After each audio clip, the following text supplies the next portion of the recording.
Un nouveau décret est censé mieux protéger les propriétaires contre les impayés de loyer. Je vous l'explique concrètement et ses limites. Aujourd'hui, quand un locataire touche une aide de logement versée par la CAF ou la MSA et qu'il arrête de payer son loyer, le propriétaire peut demander à recevoir l'aide directement. Le mécanisme existe déjà, mais les règles pour l'obtention étaient très compliquées. Les seuils changeaient selon les cas et ça prenait énormément de temps. Mais le nouveau décret du 12 février 2026 simplifie les choses. À partir du 1er janvier 2027, un impayé sera reconnu dès que la dette dépasse 450 €, charges comprises, ou après 3 mois sans impayé, ce qui fera qu'il y aura un seuil unique, ce qui est beaucoup plus lisible, et dès que l'impayé est constaté, la CAF proposera aux propriétaires de recevoir les aides directement. Et l'autre nouvelle importante, l'aide pourra être maintenue même après la résiliation du bail. Tant que le locataire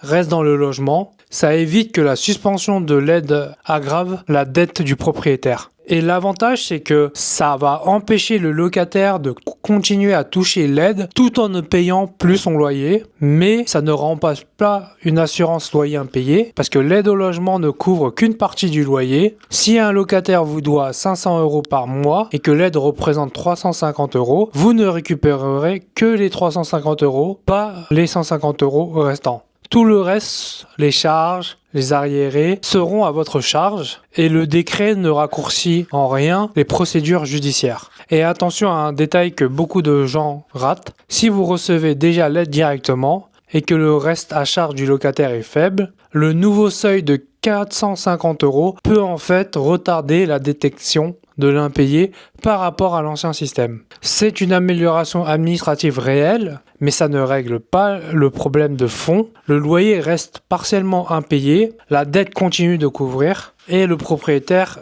reste toujours exposé. Si vous voulez faire une estimation de votre bien ou simuler un projet, vous pouvez le faire sur omea.tech. Donc dites-moi en commentaire si vous avez déjà eu un locataire en impayé, comment ça s'est passé avec la CAF.